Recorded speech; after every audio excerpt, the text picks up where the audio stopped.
Okay, so let's talk about how to build self-trust after betrayal. These are just actionable steps that you can take. And what I always want you to remember is that you have to heal in a way that works for you. You may hear six things, seven things, and only two of them work for you. Work with those two things first, right? You can't force yourself to learn lessons when you're not interested. It's going to go in one ear and out the other. You have to get to a space where you can absorb more information, especially when you're in an emotional place. You have to wait until your mind can absorb the lesson. Some of us learn quickly, some of us it takes a bit of time, but I want us to really remember that, right? So I want us to acknowledge and validate our feelings. Such a huge part of self awareness. Instead of suppressing or dismissing your emotions, you allow them to live out fully. It's the same way when I was talking about grief. You have to grieve in the fullest way you know how in order for you to fully experience grief. Some of us will deal with the five stages of grief. Some of us will deal with two stages of grief. Some of us have been grieving for a very long time. Some of us have like it's just a quick like, oh my God, it just happened. And how you handle grief. The It'll be five stages of grief. You may get stuck between three of those stages for a very long time before you move to the other, or you absolutely could be in bargaining, right? You could just be like, oh God, why me? Why this? Why that? Jump back over to like denial, like, no, that really couldn't have hit anger and be like, that motherfucker, go back to denial, like, no, they would never do that to me. Go back to bargaining, like, why? Maybe if we just work it out, hit depression where you like, you just skid road through. I'm not talking about blacked out. Skip acceptance because the hell with you. Go back to denial. You know what I mean? Like, it's just like we have to really think about these things, right? You have to try to live in each emotion as full as possible in the most healthy way to help you get through what you're going through, right? So you want to give yourself permission to grieve the betrayal. You want to recognize that your feelings, whether angry, sadness, confusion, they're all valid. I said in videos, I'll continue to say your feelings are valid, your emotions are valid. Don't let anybody gaslight you or narc you into thinking that they are not, because just hey, if you feeling guilty, you got to go to your own therapist and deal with this. You need to get your own coach. We ain't got time for that. um Understand that emotional pain is not weakness. It means that you care. In order for you to hate something, you had to have cared for it so tremendously and it let you down, right? It's like when somebody says, no, I don't have any feeling for it. None.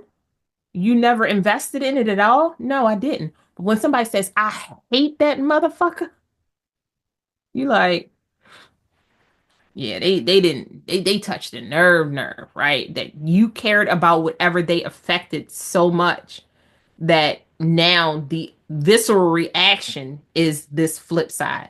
Like I can't like I used to say I used to loathe things deeply, but I had to learn that, to hate something means that you had to love it. And I had to pay attention to those words because there are things that I loathe and I dislike and I can't stand that I never hated because I never loved it enough to hate it. I just know that it is unacceptable. So I want us to remember to journal, therapy, counseling, talking to trusted friends can help you process your emotions in a healthy way when you are in safe spaces, safe, supportive spaces, right? You want to reframe the narrative. I can't trust myself to I am learning and growing from this experience. Listen, you won't be there first. You It may take 72 tries in a partridge in a pear tree before you get to this place. It's okay. You have to process your emotions.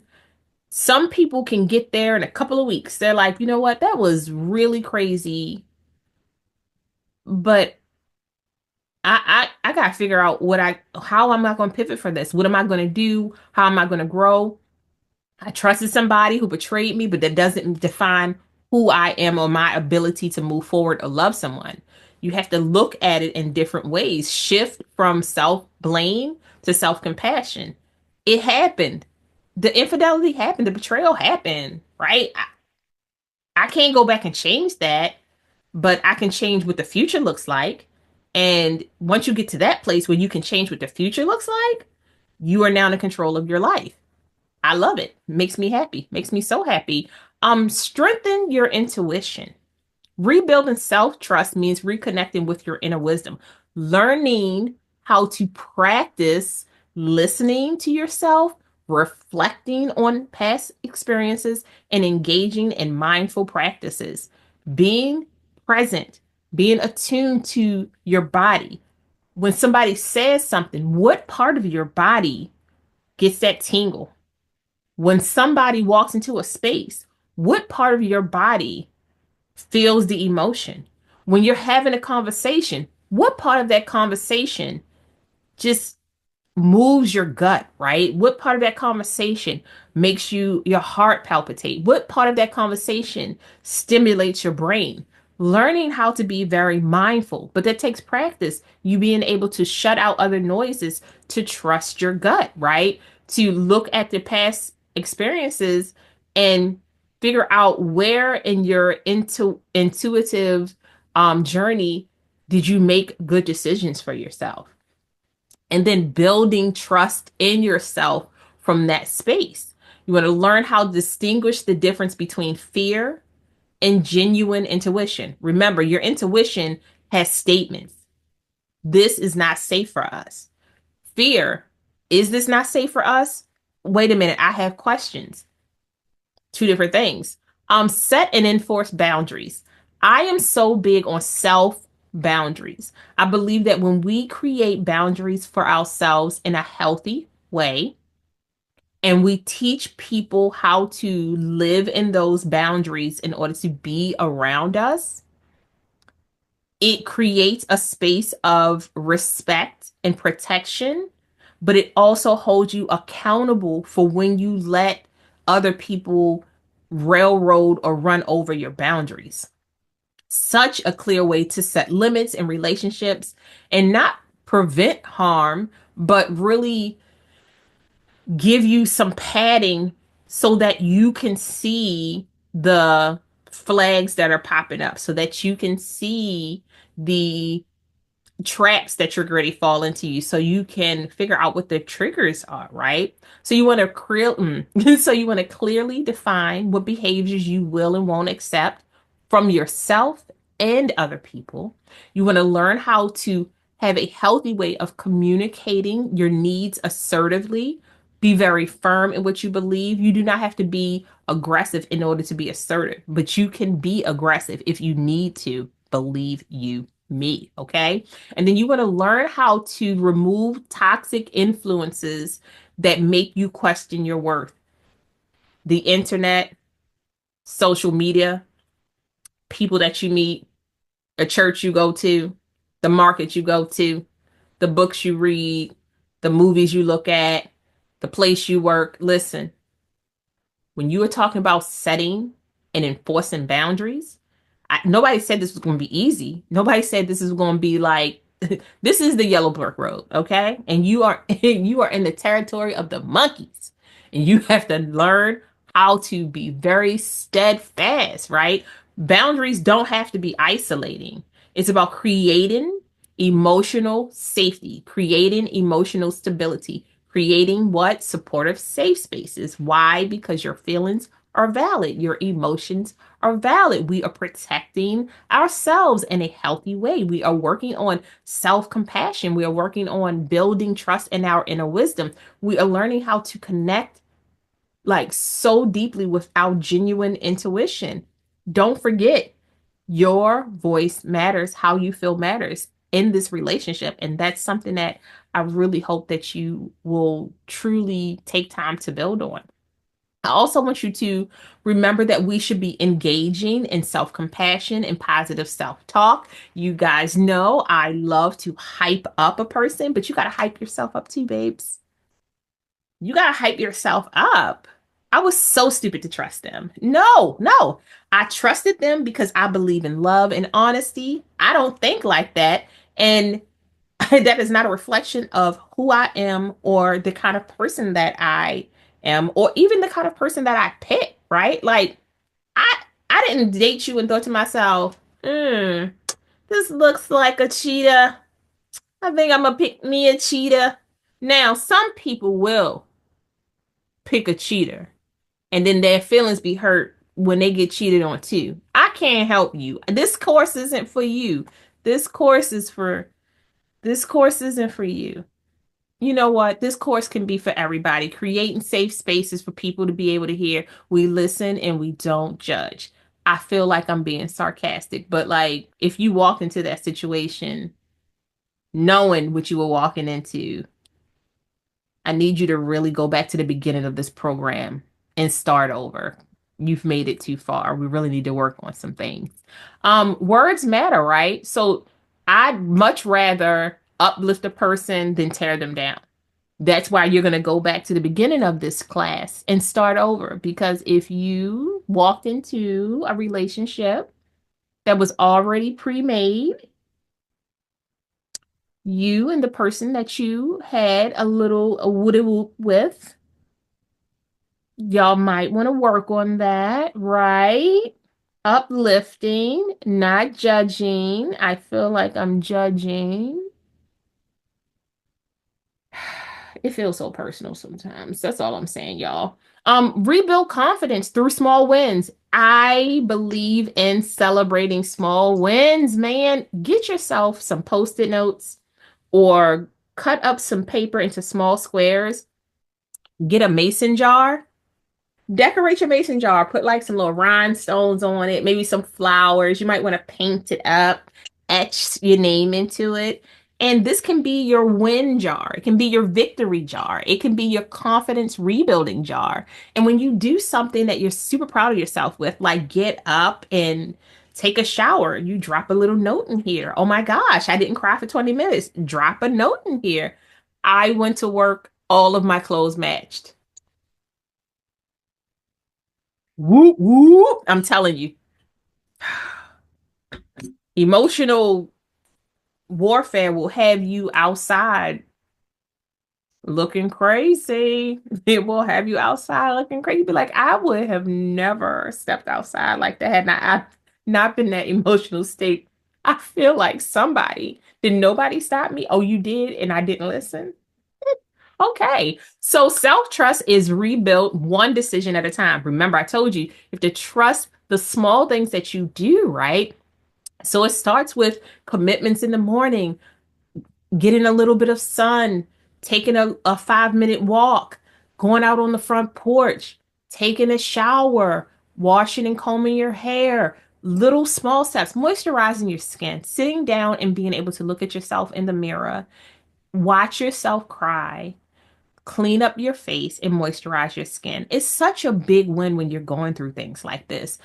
Celebrating the victories that you have, right? Maybe you were out of work for a week after you figured out what was going on, or you were, and then you went to work that day and you had a good day at work, right? Celebrate those wins. Maybe you had a shitty day at work, but you got to eat a Twinkie or a ho-ho. Celebrate that. Gradually take on larger challenges. Gradually take on larger challenges. You may not be ready to go to a friend's event 2 weeks after going through something like this, and y'all had the same friends. It may not be a good space for you to consistently be asked how you're doing for 2 or 3 hours. Maybe when we're talking about setting boundaries and how having self-compassion and positive self-talk for ourselves, you say, hey, my boundaries tonight is that I'm going to go and I'm going to be here for 1 hour and you advise the host, like, hey, I want to be here for you. I'm going to stay for about an hour and then I'm going to go home and I'm going to rest, right? I'm going to take some time because that self-compassion is I'm going to take care of me this time. I'm going to pay attention, positive self-talk. I went outside. I talked to people. I mingled. I call that a win. That's a big win. That's a big challenge, right? I'm going to put that in the jar twice. Pop, pop, right? Consistency until it becomes second nature for you to learn how to build confidence through those wins. And before you know it, you'll be like, oh my gosh, I forgot to put my such and such and such, my win into this jar because guess what I did today? And you'll be excited about these things. And the last thing I really want to talk about is seeking support and community. I am so big on finding your community, even if it's outside of your home. It may not be your family, it may not be your friends, it may be people across the world who support you and care about you and create safe, supportive spaces for you to express your emotions, places where you can have someone validate your feelings, wants, needs, and desires, where you can talk about what you've gone through, but that help you figure out how to build healthier bridges so that you can walk on your journey in a safe space. That could be a therapist, a coach that specializes in betrayal. It can be a sport group. It can be a support group or a community that shares experiences, but you want to be in communities where people are growing, people are looking to ascend past the betrayal. You don't want to get stuck in this space where we're only talking about the toxic ways. You're going to be there for a bit all by yourself, but you want to be somewhere where people know what it feels like to be, I'm out of it for a year. I'm out of it for 6 months. I'm out of it for 3 months. This is how I feel. Oh no, I fell back down, but I'm getting back up. You want to be in that space where everybody's having these pivotal moments where they are figuring out what it looks like, what the next step looks like, right? And you can talk to close friends who are creating safe spaces for you to not only affirm your friendship together, but who can affirm and reassure you that they have your best interests at heart. They are not the person who's saying, hey, I know that this happened, but if he was my man, you out of here. You, you could have probably kept him, or maybe if you just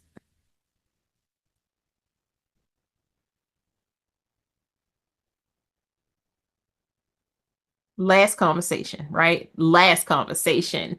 And all of this, all of this building self trust, working past fear is about having safe spaces to process your emotions in the best way that you know how. Betrayal doesn't have to break you permanently. You can rebuild trust in yourself, but you have to start somewhere. And that can be so difficult sometimes. So, in our next class, we're going to be talking about identifying limited beliefs and rewriting the narrative. This is something that allows us to create more positive self talk for ourselves and to learn how to refocus where we are and what we're doing. So, I'll talk to you guys soon. Bye.